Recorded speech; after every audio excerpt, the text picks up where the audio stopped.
One. Hey, everybody, welcome back. I'm Emily Moyer, and Dr. Sonia Barrett is with me. This is episode number 15 of The Human Game.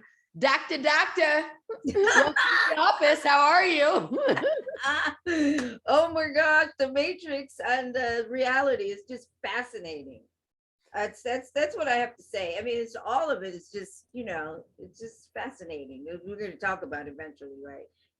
All these characters we play, and all these identities, and basking in whatever the next identity sort of kind of is. Yeah. But but I'm great. I don't even remember what you just asked me. Well, I'm asking you to explain your new title to the people. Oh, okay. So my new title is really based on applied psychophysiology, which really is about mind-body connection. It's sort of stepping away from, the old model, Western medicine model of, how Western medicine operates, and taking into account the true impact of the mind and the body, which is something that I've been doing for a very long time on many different levels. And the documentary was evidently The Business of Disease. The Business of Disease was evidently a strong case for that idea and that concept. And at the time, I really wasn't even thinking about it, because this is where my mind is anyway. And I really wasn't thinking about it in that sense. And I really wasn't thinking about what I do in terms of what I express and what I share. And because you just sort of, that's who you are, and you're just moving, through the journey of it all. And so when the College of Certified Psychophysiologists reached out and just said they wanted to really honor me, and also have me as an adjunct professor, it was just incredible. And to create a curriculum that now brings in the work that I've been doing, because they really feel that this needs to become part of academia. Mm-hmm. And so this is how this all really came about. And it was really incredible. And I have to say, Emily, some people would be kind of surprised, because even, my family and the close friends were surprised as to how the difficulty, I don't even know if the difficulty, but the challenge I had with the acknowledgement. There's a lot that I ended up learning about myself, because there was a level of discomfort, because I just do what I do. And then I just kind of felt a little naked in just the whole idea of it. And so I had to work with that and recognize all my own hang-ups, and just so much we don't know about ourselves. You know what I mean? There's just things you think, it doesn't matter how much you teach or share. And so I got a chance to see myself, and then to finally come into ownership of allowing this acknowledgement and this process to happen. So now I've freed myself to be able to acknowledge it and see it just as just another step on this journey, because I know that there's more that will unfold from whatever this moment is. And every step, I'm not jumping ahead, but yeah, every step counts. And to see that more and more, how every step that I've made, you've made, everybody has made, how it leads you to this moment, and you just keep moving forward and forward and forward. It's when you get stuck in it, you go, oh, okay, well, I'm just going to lock in on this is what I am. But it's the fluid movement, and I just see this is all just part of this incredible flow of my life, and seeing where else it unfolds. So. Well, that's beautiful. I mean, it's interesting, right? Because we do a weird thing, and you think you're just being you, and I think I'm just being me. Right. And we're used to being the black sheep in our family, or maybe even like the black sheep amongst the people who were our peers when we were in high school, or if we did go to college and I was a geek. or So whatever, right? yeah. So we're used to being the black sheep in that scenario. But then there's this wider group of people that maybe we don't actually know, other than, you know, that we feel ourselves connecting with theirs, who look to us the same way people of a more traditional bent look to their favorite teacher or their favorite school counselor or whatever, someone who influenced them and helped them along their way. And then they begin to look at us in that way. Like I have one, I'm thinking a couple, but one in particular, like a listener that calls me Professor Moyer, right? Yeah. And Yeah. that feels, it makes me laugh, but it also brings up, you know, I have a lot of complaints about my family, my dad and my sister in particular, and they're both professors and Right, they're both right. PhDs. And at the same time, there is a truth to the fact that, like, in their field of study or in their work, right, they are looked at by their peers as being accomplished on a certain level. Right. And you certainly have achieved that in the reality that we swim in here, right? And maybe I'm beginning to approach something like that where we're as regarded in our field as they are in their more traditional field. Right.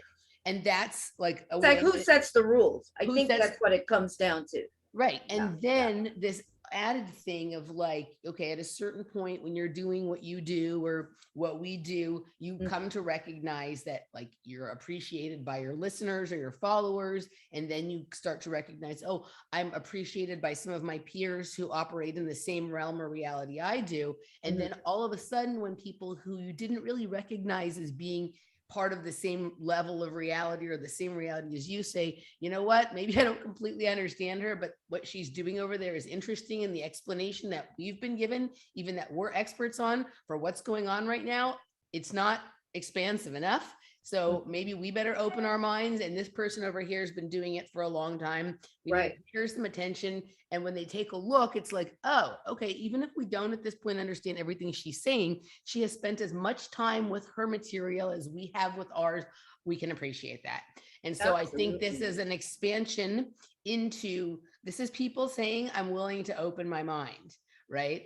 And I think that's a really beautiful and important thing. And congratulations on appealing to people outside of our small group.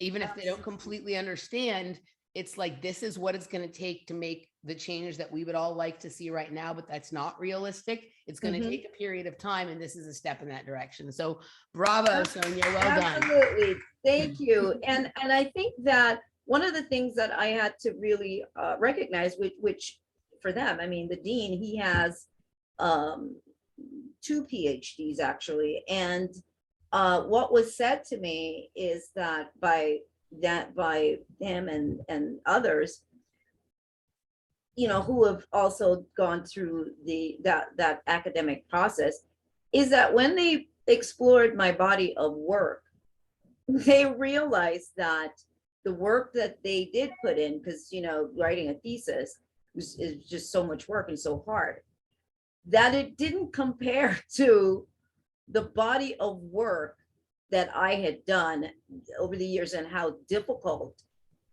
that was to when they looked at what I actually have done and put together over the years.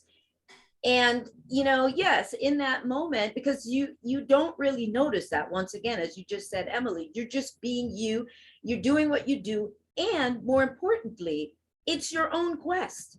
You know, you're doing this more so because it's your quest, like you're curious and then you're sharing it. It's not where you're going, okay, well, I have the answers and I just want to get out there and tell people, even though there are people that do that. Yeah, they need what I have to say. I've been clear from the very beginning that nobody needs anything that I have to say. I've been clear from the get-go. Nobody needs anything that I'm talking about.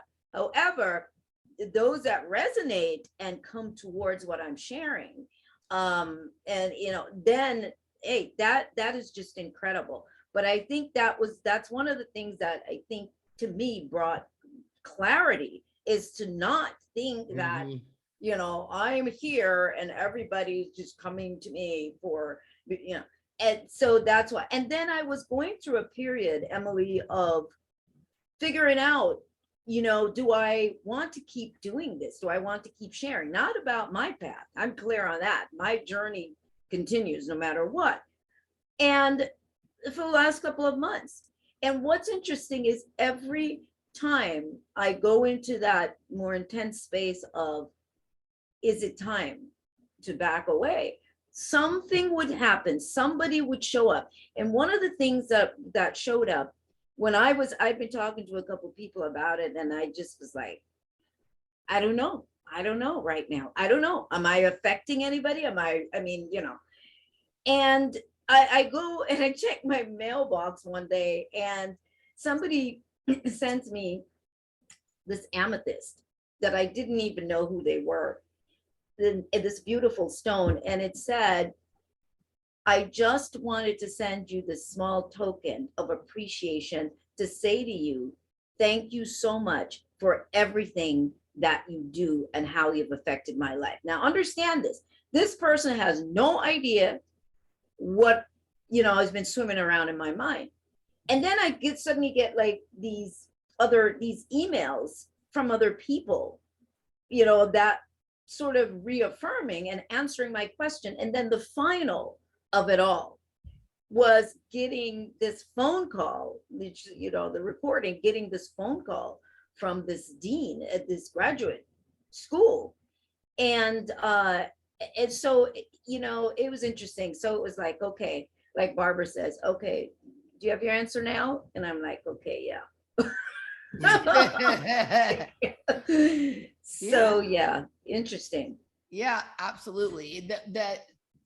The way things sync up, the synchronization of the meaningful moments of our life, we cannot underestimate those. Like, right? Like if that same email had come 6 months ago or whatever, when you were like riding high with attention from everybody, you'd be like, yeah, that's nice. Right. Yeah, But it came at the very moment it did. And that goes to it verifies your work about cycles and synchronization and the things that you've said about how things line up at certain times and whatnot, for you to have the experience that you need at that moment. And whether it was a message that you, the grand designer of the game, sent to yourself at that time through this person, or whether it was a completely separate thing, this person in their own game trying to make contact with someone in theirs or whatever, it doesn't matter. It's like it made its way there. Message in the bottle that you find, did you send it to yourself or did somebody else? Right.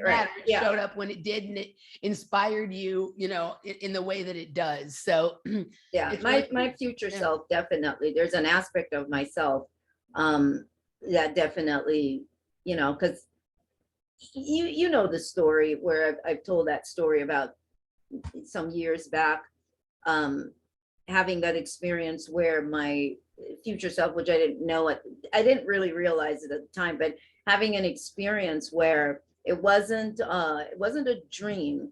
It's one of those really interesting in between experiences where I saw this being levitating towards me. You're not really asleep, but there it is, levitating towards you. And as this person gets closer, you're shocked because you realize it's yourself, but it's a different version. Like you can tell that this was a very futuristic version of myself. And she said to me at that time, she says, we have to merge now. And I was very kind of hesitant, like, I don't know about this. I'm not real sure. But I went ahead and I did. And I remember I laid down and she levitated over me. And I literally jumped from that lock in like a puzzle. And I still didn't understand it for years. I'm just now, every day, I think I'm understanding it more, as so much changed, I believe, after that, in terms of even the information that I would have. So over a period of time, there are times when I've said to that aspect of myself, look, okay, you need to do something. Okay, I'm back in time right here, because it's basically what it is. We're in the past. I'm back in a version of time. And I said, what are we doing here? We gotta, you gotta change the whatever this character is that I'm representing. This, you gotta do something.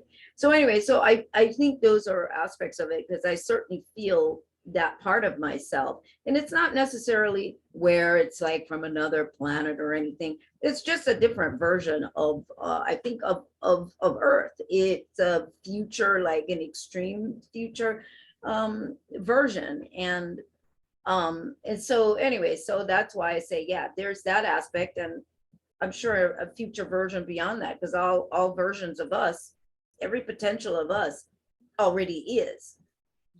So anyway, all right, I won't get too crazy too soon. Well, that actually leads us really nicely into the actual topic at hand for this segment today, which is sleep paralysis, right? The story you just told actually connects to that, right? The story you just told, I had a similar experience on the acupuncture table once, where they put the needles in, the acupuncturist left the room, and all of a sudden there was like some kind of weird, the only thing I've seen that looks like it in real life is like they use this machine called like a gyrotonic something or other in certain kinds of bodies. My body rode it, and I was up on the ceiling looking down at myself, right? And having a very similar experience to what you were talking about. So when you started saying that, I understood. But this also, in some ways, relates and connects to sleep paralysis. And my process with listening to media these days is very haphazard, because I don't have a lot of time. And I also, my attention span for listening to a lot of media is not what it used to be. Like it's like you've lost interest. I get it. So I tune in to certain, I might catch a few minutes of an interview here or there, but I hear the part that I need. And I tuned in for a little bit of your recent interview with Lee McCloskey at the part where you were talking about sleep paralysis. And of all the conversations you and I have had, this is not one we've had. And I too was and continue to be an experiencer of sleep paralysis. Yeah, me too. Much less than it was. I've had periods of my time, of my life, where it was absolutely like just crazy out of control. And now it's very occasional. But I think there is a deeper meaning to it. There are many meanings to it. And I thought you and I could have kind of an interesting conversation here to sort of explore that. And so that was sort of the genesis of why I'm like, let's do a show now and let's talk about this. And then that what you just shared kind of goes to that as well. So you want to like, I'm assuming that most people who are listening to us either have had some experience with sleep paralysis themselves or are certainly aware of it. So I'm not going to get into a deep explanation of like physiologically what's going on. That's easy to sort of look up and figure out for yourself, which is generally having to do with, something that happens with the body as it's approaching or as it's returning from REM sleep, and then all of the different layers that sort of go with that. But I thought maybe we could start by like you kind of telling me a little bit about your experience with it, and then maybe I'll share a little bit of mine, and then we can kind of explore and expand as to the possibilities of what may be going on here. And then I want to show you some. Right. Okay. So I think my first memory of the experience was I was a child. I was living in Jamaica then. And I remember, and I probably had others, but for whatever reason, this I remember, because I also used to be a sleepwalker. I don't know if you know, I used to walk in my sleep. So, but this one particular time I remember being on the bed on my back, and I was, you're awake, but I can't move, and it felt like somebody was pinning me down. That memory I have very strongly, because I was a little bit older, so maybe I might have been maybe 10, and it just freaked me out. It just really freaked me out. And of course, throughout the years now, I didn't have it like consistently, like it didn't go on and on. It would be just random times where it would happen. I knew though, for me, sleeping on my back was when it would happen. It was a real issue. It's like I wouldn't sleep on my back. And so could have happened to me a lot more times, but I had learned that if for whatever reason I find myself on my back and I start, because you start to feel it sneaking up and you and you need to like for me, flip over like quickly, because if I don't, forget it. You're locked into that moment and struggling to try to get out of it. So I mean, obviously over the years now I've learned that it really is gateway to out of body experiences, but I didn't, at the time you didn't know that. And it doesn't matter, even if you know now, it does still freak you out. Now, recently, I think I told you recently, as of, it was like maybe a month and a half ago. Now, this you said you experienced a lot. I hadn't, where that one night, I ended up in that sleep paralysis experience on my belly. I never have it on my belly. It was on my belly, and I was like, what the heck? And I managed to struggle out of it. Then I tried to go back to sleep, and then it happened again on my side, which it never happens on my side. So now there is no where to go. There's nothing. I'm like, this is not good. So it didn't matter what I did. And then it happened back to back, like as soon as I fell asleep again. So now I'm like, oh, don't think I want to go sleep. I want to be awake. So it happened back to back. And that was the first time that it's happened like that, back to back. Now, one other experience I had, then I'll obviously let us talk about it, but was, and I've had many, but this one in particular time when I was sitting on the couch and I happened to fall asleep, doze, and I was sitting up, and I obviously like on my back like that. And you're in between, so you're very aware. And now I'm like, oh crap, I'm stuck. I'm in this again. That's what you're thinking. And I see myself, I hear my husband going by, and you're talking to them, but not really out of your mouth, but you think you are. And I think I have my hand up. But it's my astral hand. So I'm trying to get his attention to just touch me. I'm like, touch my hand, touch my hand, touch my hand. And he's just walking by. Brain dead as always, right? And eventually, I don't remember now. I don't remember if he somehow came by, maybe he picked it up eventually and came by, and somehow, because if you ever get somebody to touch you, touches you, and I never really have had that though. I've never really had that, so somehow that happened, and then I was out of it, and then I was trying to talk to him about, oh my God, do you know what just happened? And it's like, no matter how you try to explain it to somebody, unless they've experienced it, they can't really quite get the gist of what you just experienced. But anyway, so it is definitely interesting, and yeah, it is a gateway, as you well know. So we're going to go there in a more meaningful way with the gateway in a little bit, but so a couple of things. Have you ever, or is it a regular part or not at all, experienced visual or auditory hallucinations? Or if you think they're not hallucinations, if you think you were actually seeing something that was there, did you ever have any kind of odd thing accompanying just the absolute accompanying it? Not that I can remember that there was any odd thing accompanying it. I can't remember that. However, I don't know. However, here's part of the trickiness of this though, because is it possible that somehow other times we've entered through that zone, but maybe it didn't happen quite as long or something. And I've ended up walking around like my house in infrared. I'm fully aware, but I'm walking around and everything is then like in infrared, you know what I mean? Infrared field.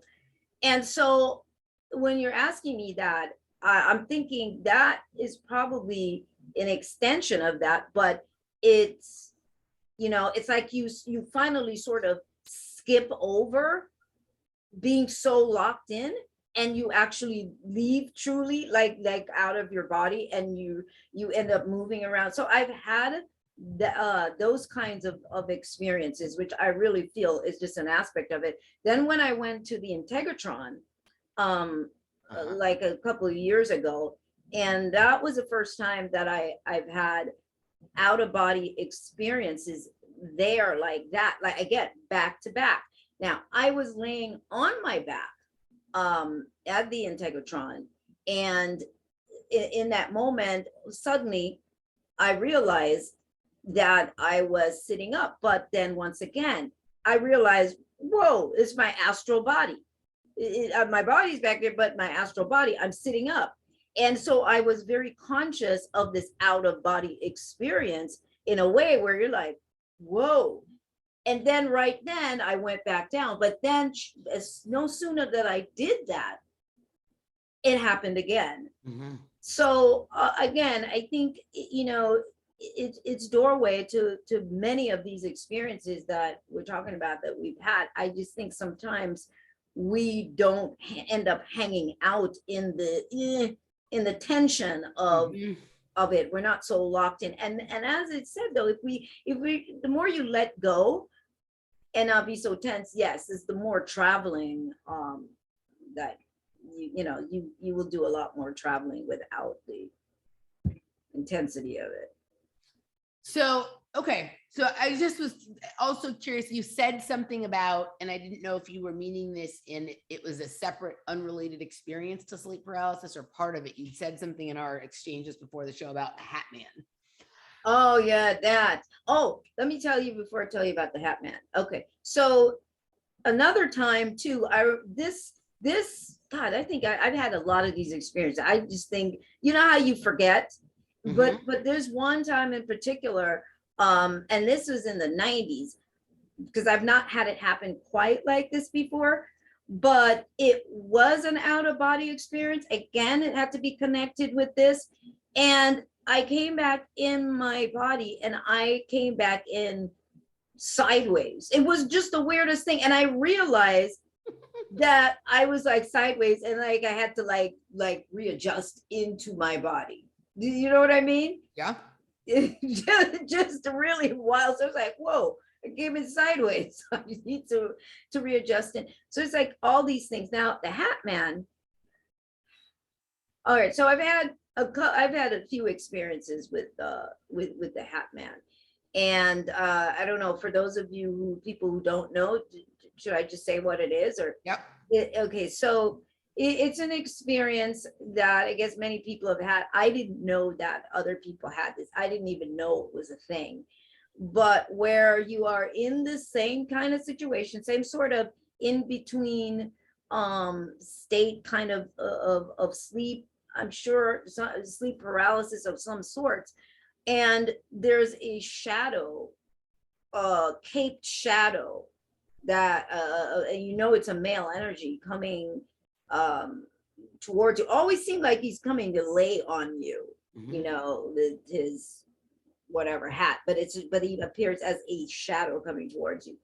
And so the times when that have happened, if I never cursed before, that is how I would always immediately get rid of him. He would just take off, because I would go, get the F off of me or away from me.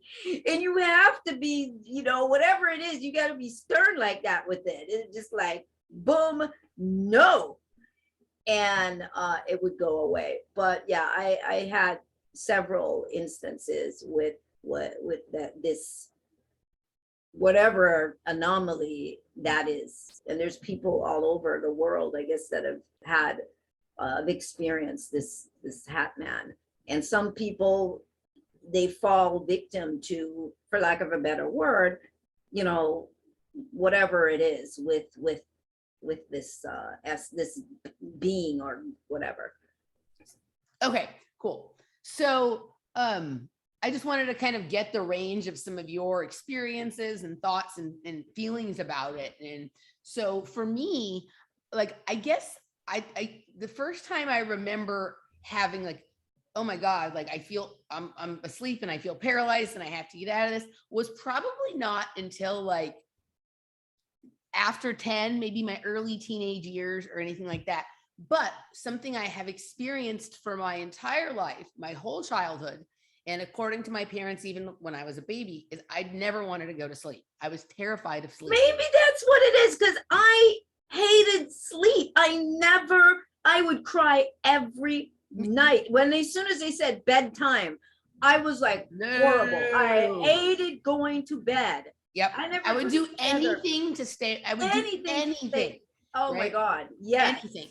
And so I'm curious if I just didn't have either the language or the ability to describe or understand the experience until a certain age, but the resistance to sleep was always because of the fear of what might be coming, right? Or what I didn't even think of that. I'm so glad you mentioned that, because we both had that where we never, like, I hated going to bed. It was like torture. I would cry and cry and cry and go to sleep, and then I'd wake up and remember that I was crying before I went to sleep. I'd start crying again. Right. The only way that I could peacefully sleep is if I had to be like just so exhausted I would fall asleep. Right. Yeah. But going to bed, never. Right. Yeah. Like I would fall asleep on the couch. My dad would carry me to my room. Right. But my parents said that, like, even when I was a baby, I just resisted it.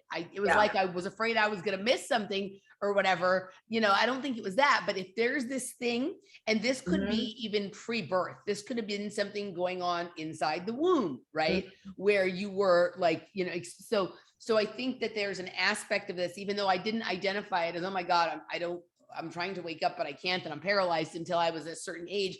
I think discomfort around sleep and the resistance to sleep came from the fact that I had been, you know, as long as I've been alive, an experiencer of whatever this is, right? I'm glad you mentioned that, Emily, because I never quite figured out why it, like, see, same thing with my older son. He doesn't like to go to sleep either. He never did as a kid, but both my children get sleep paralysis. Right. Yeah. Okay. So most people I know, including my mother, and I've never heard my sister talk, but have experienced it like once or twice. And they're like, oh my God, it was terrifying.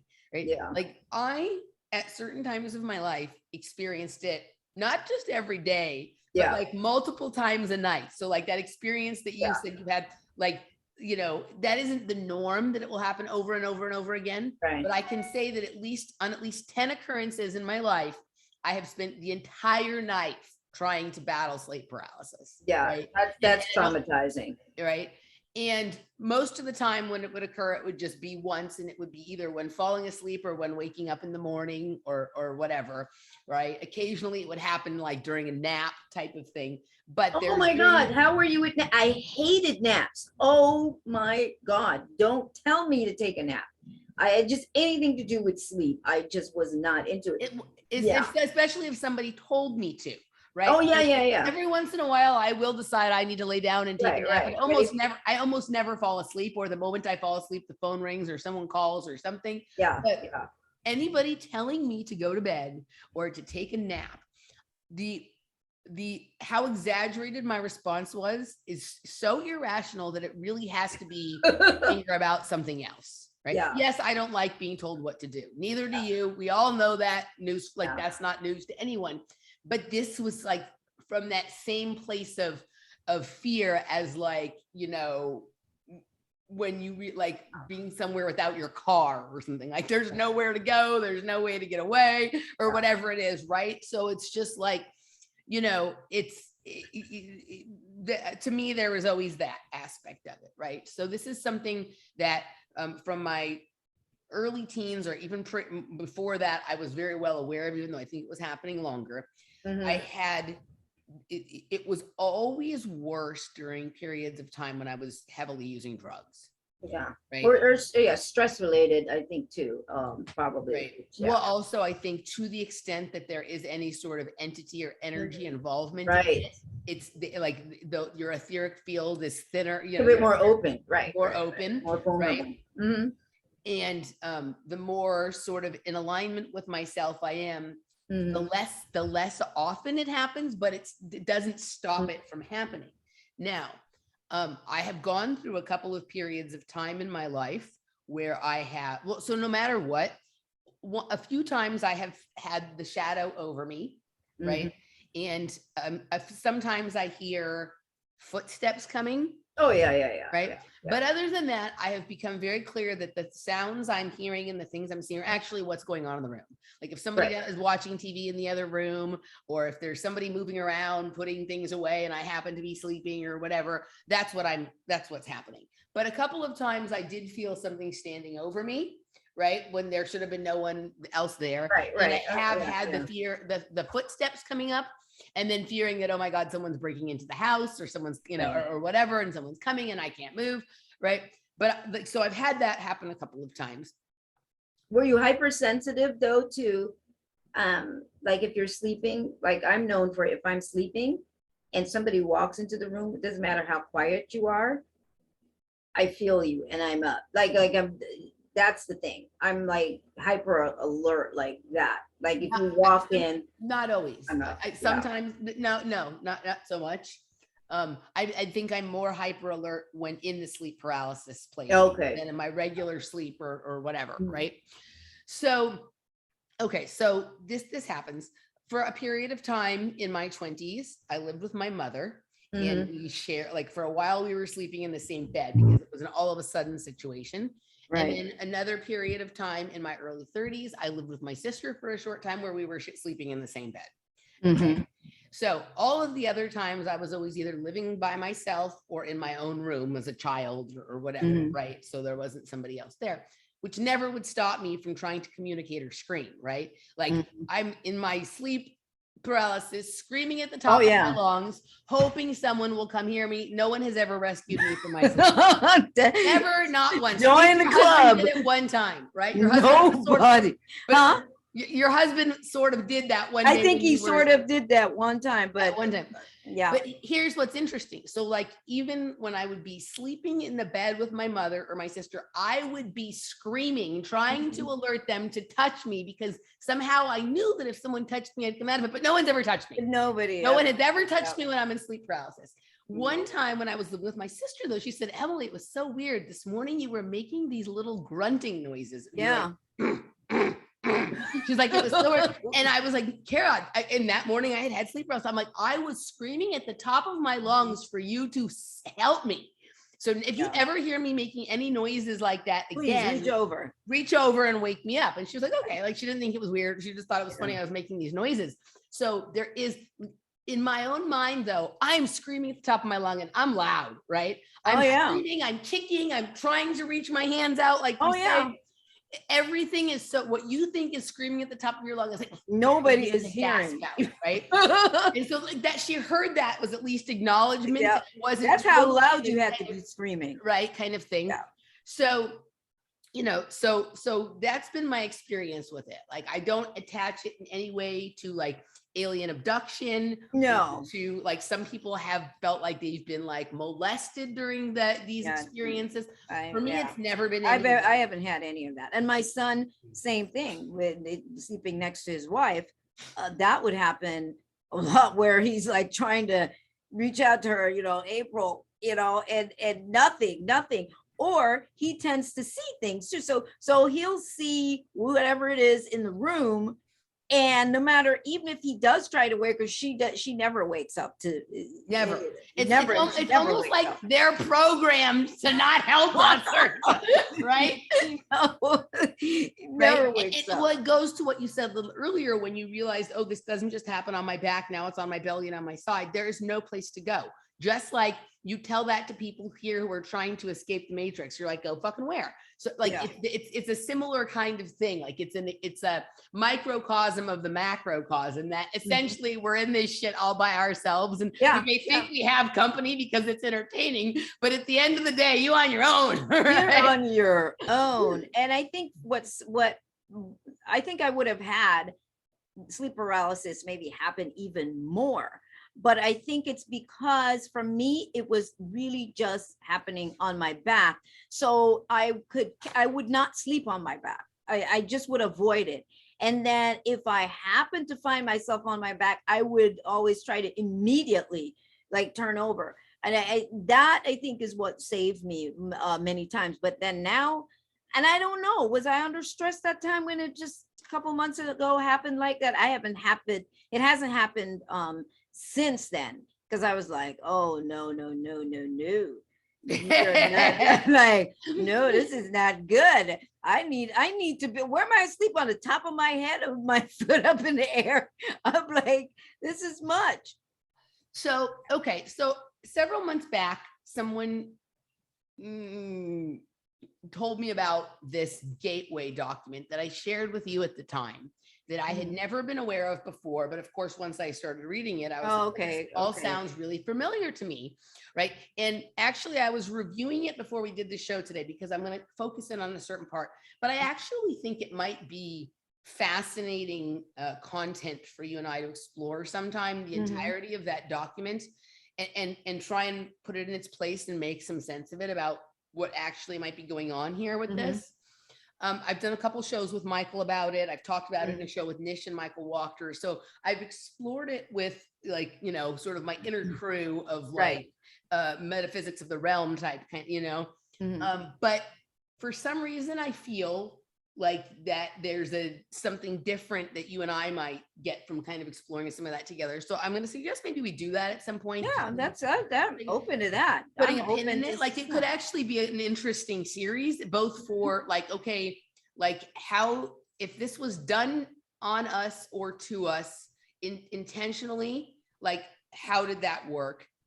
Or if it's something we do naturally, it's interesting that it lines up with this process that are being taught, that's being taught to people. And B, okay, we find ourselves in this situation where either because we were trained to be or because we're natural at it, we are good at this. And now we have an awareness that is outside of the way people who like go to the Monroe Institute to learn how to do it get it, right? I think so.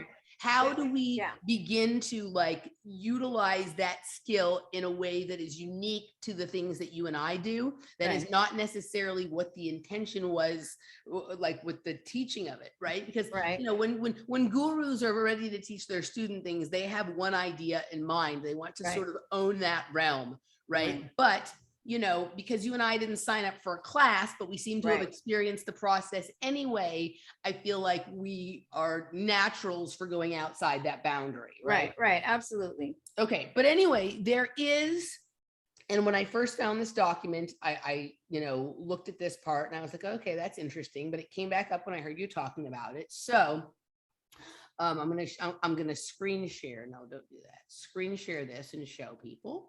All right. So in the CIA, the military's wrap-up documents that they shared with the CIA and all this kind of stuff about the gateway experience, for that you know, is number 31, right? And it's interesting because it comes right after H, Focus 21, the future, which I covered extensively in a show with Michael, because I believe that this is a process that I have been through that is about traveling into the future, whether this just be like in a remote viewing sense or whether it literally be out of body movement. I'm not sure, because this comes after, the part about out of body movement comes after. So I've done some stuff and I'd be interested to explore this with you sometime. But the very next part is out of body movement. And then the thing that comes after it is role of REM sleep, right? So this is sandwiched between time travel and deep sleep is the out of body movement. So I'm just going to read this little segment to people. It's not very much. This remarkable phenomenon has been saved for discussion in detail until last because of the interest which it occasions and special circumstances involved in its attainment. Monroe Institute stresses that the Gateway program was not established solely for the purpose of enabling participants to obtain the out-of-body state, nor does the program guarantee that most participants will succeed in doing it during the course of the training at the Institute. Only one tape out of the many which make up the Gateway experience is devoted to the techniques involved in the out-of-body movement. Basically, these techniques are merely designed to make it easier for the individual to achieve the out-of-body state when his brainwave pattern and personal energy levels have reached a point that he is in apparent harmony with his surrounding electromagnetic environment, such that he feels that he has reached the threshold where separation is a possibility. To facilitate achieving the out-of-body state, Bob Monroe, the founder of Monroe Institute, is quoted in a recent magazine article as saying that in order to assist the participant, the particular hemisync tape concerned with that technique employs beta signals of around 2,877.3 cycles per second. Since 30 to 40 cycles per second is considered to be the normal range for beta brainwave signals, those associated with the wakeful state, it is apparent that the Monroe Institute is convinced that the same heightened state of brainwave frequency output, which promotes altered states of consciousness, is also an important consideration in assisting in achievement of the out-of-body states. The actual technique employed for separating from the body involves such simple maneuvers as rolling out, lifting out after the fashion of a telephone pole, wherein the individual separates in a rigid head-first manner, such that he finds himself standing at attention at the foot of his physical body and sliding out through either end of his body. Okay. So when I read this, it made me think about a couple of things, like a lot of things. And I actually think we could do some fascinating work if we broke up this document. And so I'm going to throw that out there into the universe. Okay. But when we're experiencing someone standing, think about this. One way of leaving your body is just to basically like this. That would seem as if somebody is over you. Right. But this is a process of you actually separating, right? And then standing at the foot of your body and looking back at your body still laying there to understand that the separation has happened, right? And then there's also this part about rolling out of your body, right? And like, I don't know about you, but a few times I have caught myself from almost rolling off of the bed. Oh yeah, I've done that, and you jump. Yeah. And then this I just did that last week. Which is slithering out of either end of your body. So leaving through your head or your feet or something like that, right? Which is interesting for a variety of reasons. And you were just talking about having had one experience where you felt like you came in sideways, right? So like maybe you were returning into your body, but the process hadn't completed yet. You hadn't recentered before you woke up. I went through a period of time back in about 2012 where I, upon getting up from the bed, felt like I had like a ball rolling around in my head. Like I felt like not centered in myself. This went on for a period of time, but I was also having a lot of other really strange stuff that I could explore in light of this document. But I think that like, you know, how you leave and how you come in, right? If you don't, it's almost like if you don't align the geometry exactly correctly, then you're feeling a little off kilter and it takes a while to sort of regain your balance, your composure. But I'm also going to, so I think this entry and exit, I think this idea of both the shadow man, right? Or the person standing above you at your bed, at the edge of your bed, right? I think that like we should consider that it's ourself, possibly. Although if this was part of a project or a program, the idea that people would think that they would want you to think it was someone else who was lording over you or controlling your experience would be an important thing that they always love that shit, right? Right. But also the footsteps, right? Because sometimes I would hear footsteps coming when there was nobody in my house. But if once you leave your body, you're eventually going to walk away. And when you're coming back to your body, you're going to walk towards your body to get back in it, right? So this is literally part of the separation or the coming back together process, right? That is very, like you're tuned to that so that you're hearing that. It's because you're doing it, right? Right. And then this other part up here where they're talking about this sort of resonance, right? And perhaps that you and I experienced this more frequently than most and more intensely than most is directly related to the fact that there's something about this frequency which you and I spend more time inhabiting in that space anyway, right? Mhm. And so you know, which came first? Where this thing is happening in our sleep because we naturally do that, or because we've had all of these sleep experiences where even if it's outside of our awareness, uniquely familiar with or entrained to a particular kind of resonance that then also allows us to see and experience things in the way we do that we talk about, that people are like, wow, Emily and Sonia are really out there, right? But it's sort of it's a feature of that realm of the frequency band, right? That these Right. things go together. So, okay, so I'm going to stop right now and get your response to some of that, which I've read and shared and talked about.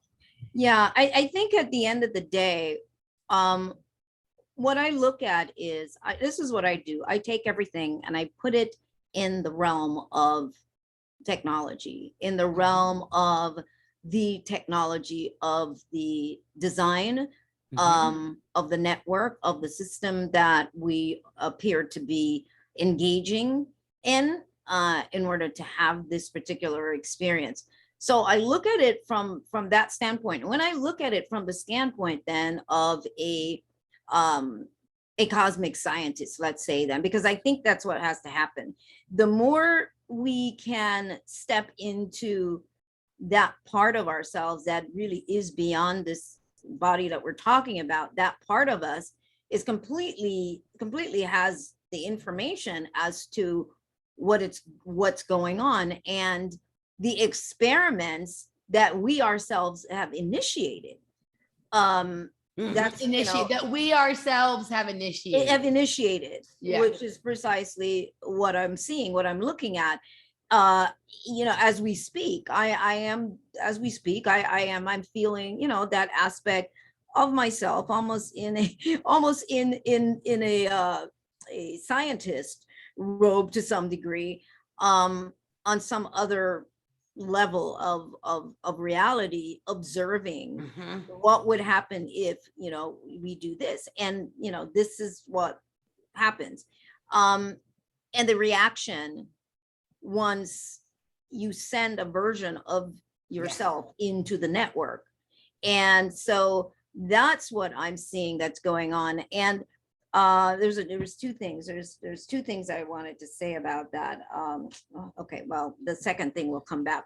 But one of the things that happened to me in how I wrote the holographic canvas, or how I know what I know, is once I had developed a skill, let's say, and when I say developed a skill, once I got myself to meditate, something, as I've explained, I did not know how to do. I didn't know anything about that because I'd never taken a workshop or understood you know, whatever the idea of metaphysics, but ended up being able to do this, wandered up on this tool of breath that came simply out of my consistency and persistency, that I unlocked myself. I unlocked a version of myself. And I think people start recognizing that you're layered. Okay. You're existing in layers.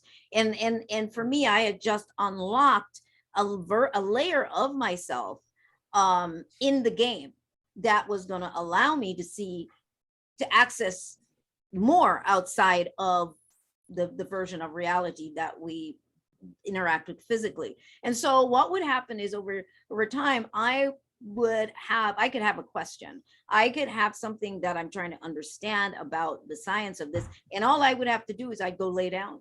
I would go lay down, and I didn't know anything about the hypnagogic state. I didn't know about that word. But what I would do is I would just lay down, and I would be in between. And in that in-between state, I would get information. And that's what would happen. I would be able to ask a question. And I always have to be clear with people. I am talking about a science. I am talking about a technology. I am not talking about I'm going and I'm trying to channel someone. That's not what I'm talking about. I'm talking about purely accessing data, information on the various levels by which this information exists, because everything is information, is made up of data anyway, information. And so to access that, not having the knowledge that I have now, but I knew that I could do that, and I would gather information that I still didn't even understand at the time, but I would write it down. So I find that to be interesting, and I would lay on my back. See, at that point, I would lay on my back. Okay, and I didn't get frozen, but I consciously went, and and then I just allowed myself to, I think, separate enough from the biosystem, I'm going to say, from this technology, from this biomachinery, all right, to be able to get information. Because when you're completely, or it feels like you're completely submerged or immersed in the sensory system, which is what we call the body, your ability to access changes, because it appears that you are living the version of reality that is completely related to the sensory system of the body, all the sensations. So when you mentioned about me coming, and when I said I came in sideways and maybe lining up, now if we look at the body and how it's designed, and supposedly all of the organs and the entire sensory structure of the system, the brain interface, all of it. And then you see how, like any technology, things line up a certain way for the emotions to get processed, for everything to work, because it's all based on what? Emotions, right? We're processing. It's a sensory system that processes emotions, then, for lack of a better word. So we feel and experience and all of that. So to have everything lined up just right for the sensations to process, for the brain to pick up the light frequency and then translate it by sending it back to the optic nerve and sending it back out again, and to be able to process these light frequencies into what we feel, whether it be touch or whether it be the emotion or all of that. We have to look at things more now from the technological standpoint, which is why I don't fit in very much with a lot of the other stuff, where we like things that are very fantastic. When I say fantastic, it's all fantasy anyway, but we like those kinds of things because it's just a little bit more exciting. I just cut through it. I just want to see, how do things work? I want to see the network. I want to see how it works. I don't need all that other woo-woo fluff. Yeah, I don't like it. I'm like, I don't need that. I just want to cut through. Because what happens clear to me that this is the highest science and the highest technology. Amazing. So pretending that pretending that this is some other, like that spirituality is some other thing than that, something more magical, something, or that science is something more fantastic than spiritual. The whole thing, it's all the same. That's combined science. There's this like overall hum that incorporates all of those things. And when the hum hits its pitch, all those things are the same thing. Absolutely. But I think people do it because I think there's a fear. Obviously there's a discomfort. Because they'd have to actually do the work.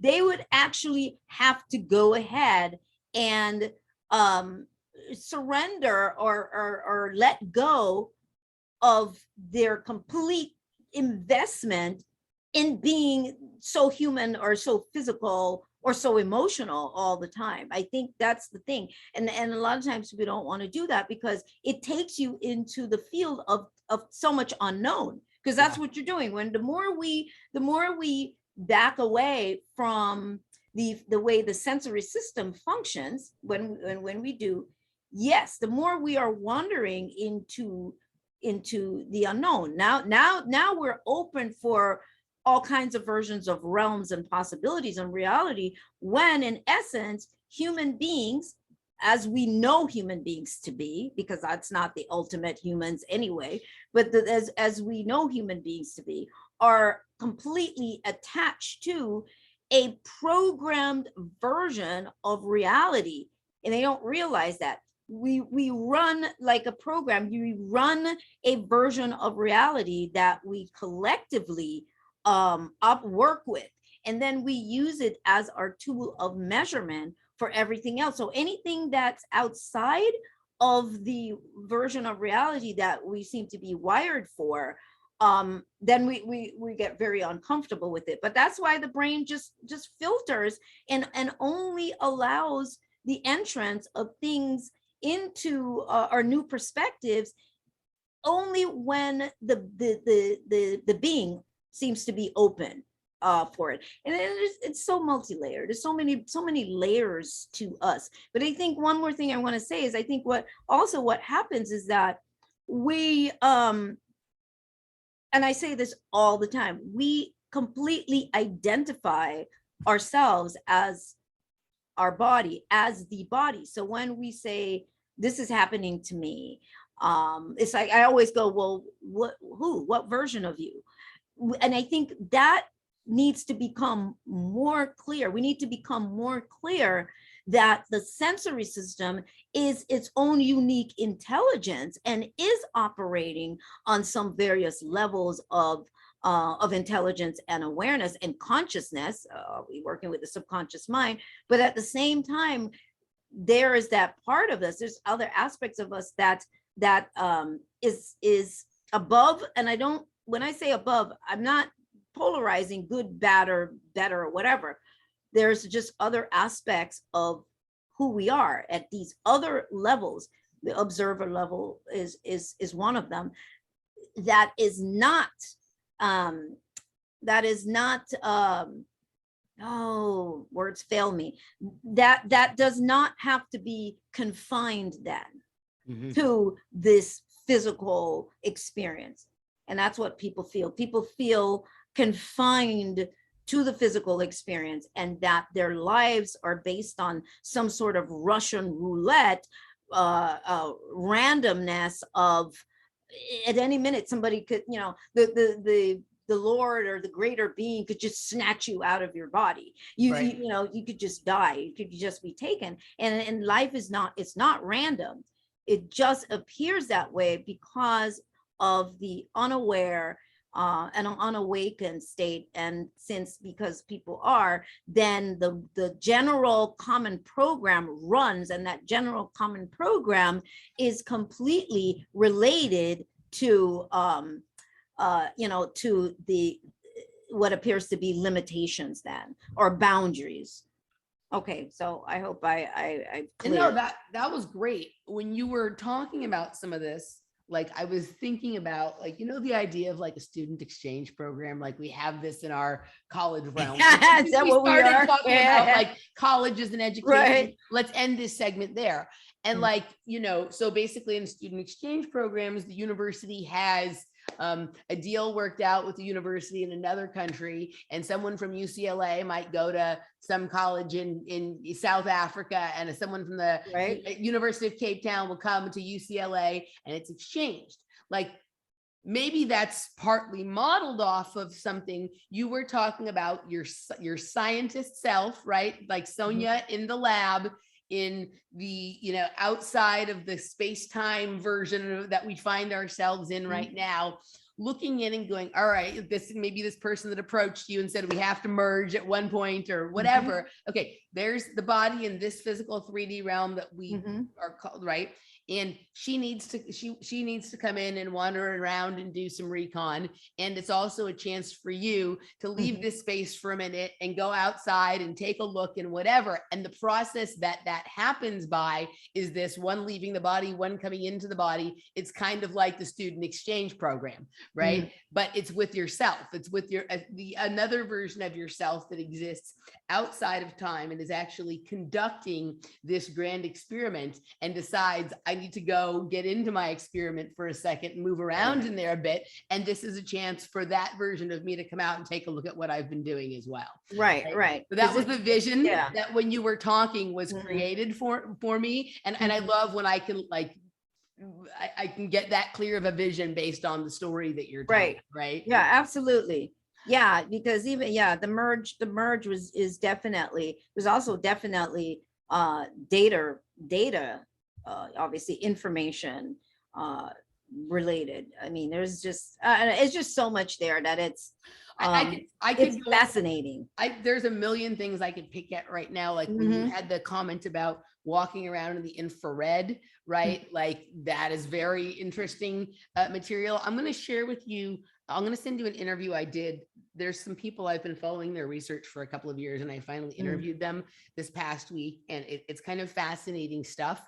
And a lot of it lines up with what you're sort of saying right here in terms of how this large machine, this large technology that was designed by some very intelligent creator actually operates in sort of That our would be world. us. That would be us, right? Correct, right? And so, but I'm going to send it to you so you can listen to the conversation, right? And it gets into like Walter Russell type science, and it's in electromagnetic spectrum and rainbow, like I mean, all kinds of interesting stuff. And it goes nicely with what we've just talked about here. So, okay, let's do this. I think that was like a massive download for people in that segment right there. So we're gonna switch over now. We're gonna move over to the Patron segment, patreon.com/offplanetmedia or emilymoyer.locals.com, where we're going to sort of continue with this this kind of I'm going to talk Twilight Zone. I'm going to tell her a little bit about an experience I had this weekend. And then, you know, we may revisit, I would love to revisit some of this gateway stuff with you as well. Oh yeah, that's fascinating stuff, what you were reading. Yeah.